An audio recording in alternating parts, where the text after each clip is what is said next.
The Bloody Benders, a family of German immigrants, settled in Labette County, Kansas in the early 1870s, became infamous for what was uncovered after years of strange disappearances. Living along the Osage Trail, a route used by travelers heading west, the Benders opened a small inn, presenting themselves as a friendly rest stop for weary travelers. However, the Bender property held dark secrets, as evidenced by the bodies found in shallow graves surrounding their homestead. Number 1. The mysterious disappearances. During the early 1870s, southeastern Kansas, particularly around Cherryvale and Labette County, became infamous for a string of mysterious disappearances that confounded locals. This remote and sparsely populated area was frequented by settlers, drifters, and pioneers, many of whom were making the long and treacherous journey westward. The Osage Trail, a common route in the region, was known for its desolate landscape and rough terrain, which made travelers vulnerable to natural dangers as well as human threats. Yet the eerie trend emerging from this area went beyond the usual challenges of frontier life. People were vanishing without a trace, leaving behind friends, family, and communities that had little idea where to begin searching. As word of these disappearances spread, locals and neighboring towns began to speculate on the cause. The frontier already carried a degree of risk, and while bandit attacks, conflicts with native tribes, and fatal encounters with wildlife were real dangers, there was something uniquely chilling about the sudden increase in missing persons cases around Labette County. Unlike more common disappearances where evidence was sometimes left behind, these travelers simply vanished, often with no trace of their possessions, horses, or wagons. Rumors quickly circulated, drawing suspicion to possible foul play. Travelers who had heard stories of ghostly cries in the prairie night and odd sightings of shadowy figures on the trail began to avoid the area, further isolating the region and allowing the grim mystery to grow. The disappearances intensified when prominent local figures, such as Dr. William York, failed to return from routine travels. Dr. York was a well-known man in the region, a respected physician whose connections reached into neighboring towns. His vanishing in March 1873 heightened alarm and brought scrutiny to the region, as his family, including his brother, Colonel York, launched an extensive search that galvanized locals into action. Investigators and volunteers scoured known trails, towns, and nearby creeks, but the search yielded no trace of Dr. York. This case, however, made it clear that the recent disappearances were not isolated or coincidental. They appeared to follow a disturbing pattern that pointed toward calculated actions rather than accidental mishaps. Adding to the growing fear were reports of nearby farmers discovering mutilated bodies, sometimes buried in shallow graves, showing signs of blunt trauma and violent wounds. The discovery of a newborn infant's remains, wrapped in cloth with fatal injuries, sent shockwaves through the community. These discoveries connected the dots, as the locations where these remains were found were consistently near the Osage Trail and often within proximity to a single, unsuspected inn. This inn, operated by the Bender family, soon became the focal point of suspicions, as people began to recall seeing many of the missing individuals around this small establishment before they disappeared. This dark series of events created an atmosphere of dread and mystery in southeastern Kansas, raising questions and suspicions about who could be behind these brutal acts and whether the truth could ever be uncovered. The chilling pattern of disappearances, unexplained screams in the night, and ominous sightings along the prairie continued to feed fear, leaving a haunting shadow over the region that hinted at something far more sinister lurking along the dusty trails of the frontier. Number 2. Discovery at the Bender homestead. The Bender homestead was deceptively simple, but cleverly set up to create a controlled environment where the family could carry out their deadly plans undetected. The small cabin, sectioned by a large canvas curtain, allowed the Benders to hide their movements and maintain strict control over their layout. The front area, which served as a guest space for meals and rest, was designed to seem welcoming yet limited in view, creating a sense of privacy that actually concealed much more sinister intentions. Investigators reported that the cellar, hidden beneath floorboards, was saturated with dried blood, suggesting repeated incidents over time. This cellar was likely used to temporarily store remains before they were discreetly buried outside. When the search expanded to the garden, officials discovered multiple shallow graves. The arrangement of the graves indicated that the Benders did not scatter the bodies randomly, but instead buried them in a specific area that was out of immediate view, further masking the scale of their actions from visitors or passers-by. The forensic evidence of the injuries to the victims, blows to the back of the head, coupled with cuts to the throat, painted a picture of a highly organized, practiced approach. Experts at the time speculated that each victim was seated at the table with their back to the curtain, and once positioned, either Pa or John Bender would deliver a sudden strike to the back of the head. This coordinated method suggested that the family may have even practiced or refined their process over time to ensure it was as swift and silent as possible. The fact that this technique was replicated across multiple victims signaled a family that was methodical in their actions, ensuring there was little to no chance for their guests to react or escape. Outside in the Benders' garden, authorities noticed signs that the graves were intentionally shallow, allowing the family to dig quickly and dispose of bodies with minimal effort. The spacing between the graves suggested that the Benders possibly anticipated the need for multiple burials over time, a chilling indication of their long-term intentions. Personal items discovered near the bodies, including items likely stolen from victims, pointed to an additional motive of profit, revealing the family's potential financial gain from each murder. The setup at the Bender homestead displayed an unsettling mix of control and cold detachment. By controlling every aspect of the environment, from the dinner seating arrangement to the proximity of the graves, the Benders demonstrated a calculated cruelty that left authorities and locals shocked. The homestead became a deeply disturbing crime scene that ultimately shed light on the family's calculated brutality and established them as one of the most notorious criminal groups of the American frontier. Number 3, the Bender family, suspected serial killers.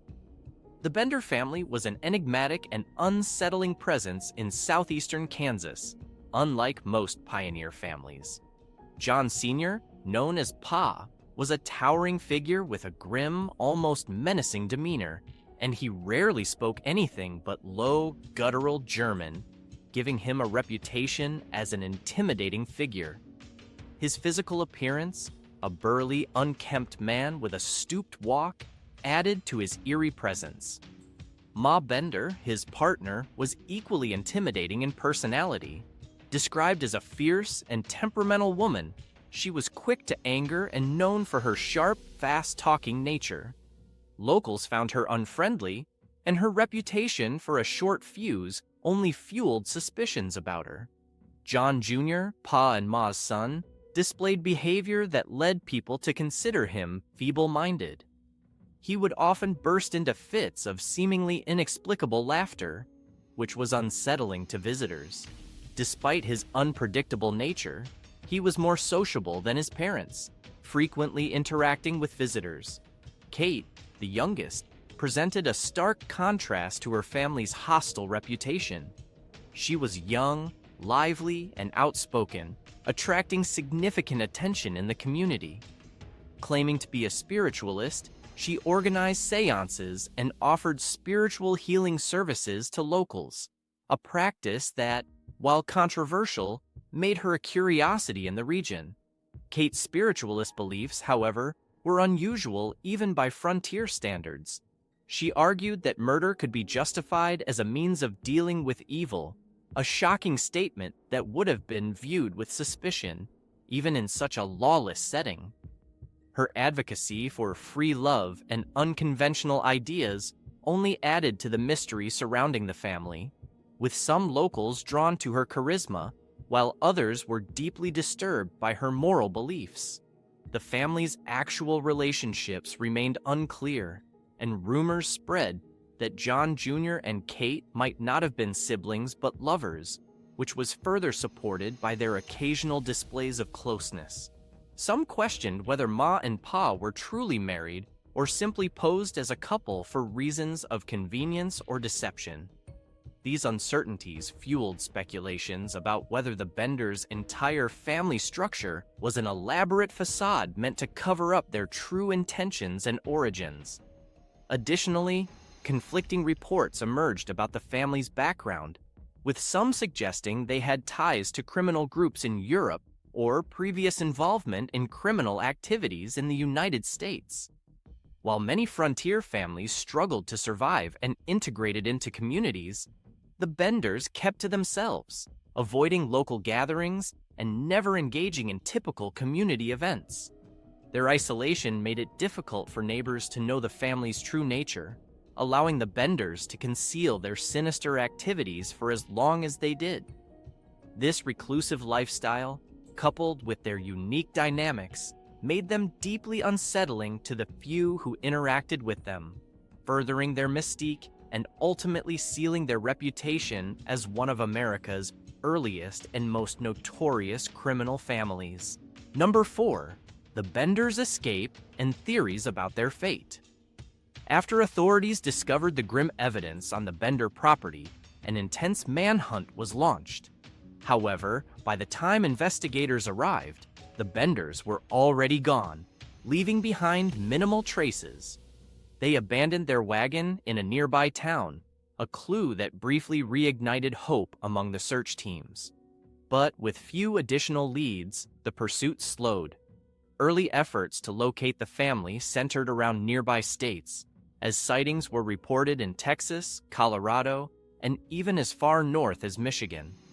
Eyewitnesses claimed to have spotted individuals resembling the Benders, leading local lawmen on wild chases that ultimately produced no solid evidence. Rumors that the Benders had fled to Europe gained traction, with some suggesting they could have returned to a German-speaking region. This theory pointed to the family's likely European origins, and several members of the community believed they had connections to immigrant networks in the U.S. that might have helped them escape. Despite efforts by local and national authorities to investigate these theories, no verifiable evidence of the family's presence in Europe was ever uncovered. The lack of leads allowed various theories to emerge. One prominent belief was that the Benders were tracked down and killed by vigilantes. This idea was fueled by tales of vigilante justice common in frontier life, where formal law enforcement was scarce, and communities often took matters into their own hands. According to some accounts, locals believed that vigilante groups located the Benders, executed them, and buried the bodies in unmarked graves to prevent the family from escaping justice. However, no physical proof or documented confession has ever confirmed this theory. Decades after the Benders' disappearance, Laura Ingalls Wilder, famed author of Little House on the Prairie, claimed that her father participated in the search for the Benders and suggested that justice had been served. Wilder's statements contributed to the myth of the Benders' end by implying that they faced vigilante justice. However, as her family had left the area shortly before the Bender case broke, historians remain skeptical of her account, viewing it as a likely embellishment. Another theory suggested that the Bender family split up to avoid detection, living under aliases across the U.S. Some claimed that John Jr. and Kate Bender eventually settled in Glenwood Springs, Colorado, using assumed identities. Reports emerged of a woman resembling Kate who allegedly practiced fortune-telling in the region, raising suspicions that she might have been the elusive spiritualist daughter. Still, these stories lack conclusive evidence, and Colorado law enforcement was unable to confirm any ties between the Bender family and the residents in question. Some Kansas residents speculated that the Benders assumed entirely new identities and blended into other immigrant communities. Others claimed they moved to uncharted territories in the West, where they could continue their lives without scrutiny. This theory aligns with the practice of outlaws in the 1800s, who often escaped justice by altering their appearance and relocating far from their original homes. However, the specific Bender family members' whereabouts remained unknown, leading many to conclude that they either died in anonymity or successfully lived out their lives hidden. In later years, brief notes about possible Bender sightings continued to surface, but none yielded the conclusive proof needed to close the case. The lack of evidence only intensified the legend surrounding the Benders, making their disappearance one of the most enduring mysteries of the American frontier. Number 5. Legacy of the Bloody Benders. The Bloody Benders legacy endures as a chilling symbol of the darkness that could lurk within the American frontier, a place often seen as both the land of opportunity and a realm of unchecked lawlessness. Their brutal actions left a profound impact on the local community, shifting the perception of the Old West from merely a tough and untamed land to a territory where even the most horrifying secrets could remain hidden for years. The Benders are often referenced as America's first documented family of serial killers, a status that set a precedent for the macabre fascination with cases of familial crime. The unsettling nature of the Bender case transformed their story into part of American folklore. Their homestead became infamous, with curious visitors traveling to see the grounds long after the Benders had vanished. The site itself was said to carry a sense of dread, and stories circulated that the land was cursed. Decades later, newspapers, dime novels, and storytellers further fueled the Bender legend, embellishing details to present the family as almost mythical figures embodying evil in human form. This portrayal of the Benders helped to establish the archetype of the killer family, a theme that has influenced American horror literature and media since. The unresolved nature of the case and the Benders' successful escape played a significant role in the case's legacy. As rumors continued over the years about their possible fates, with reports of sightings and supposed confessions, the Benders' escape became one of the Old West's greatest mysteries. The story fueled fears of strangers and reinforced the dangers of trusting unknown individuals, especially in isolated settings. Even today, historians and crime enthusiasts revisit the Bender case, with some suggesting new theories or linking newly found records to their supposed whereabouts, which only keeps the mystery alive. The psychological impact of the Bender case on the surrounding communities was profound. Families became more cautious, and the culture of hospitality along the trails shifted slightly, as the Benders' actions cast suspicion on other rural inns and stops. The trauma of learning that a seemingly ordinary family could turn violent on such a scale lingered, with locals passing down cautionary tales to future generations about the risks of the road and the unpredictability of people. Artifacts found at the Bender homestead, such as personal items belonging to the victims, were preserved and displayed by locals, sometimes even used as grim reminders of the family's deeds. The case also influenced law enforcement approaches to missing persons and suspicious activities in rural areas. Some historians argue that the Bender case highlighted the limitations of frontier justice and spurred discussions about the need for organized law enforcement, which would gradually transform the justice landscape in the West. Today, the Bloody Benders are remembered not just for the brutal crimes, but for the psychological scar they left on American society. marking a turning point in how violence, mystery, and justice intersected in the expansion era. Their story remains a focal point in discussions about the darker side of American pioneering life, and their legend has become a permanent, unsettling chapter in the country's folklore.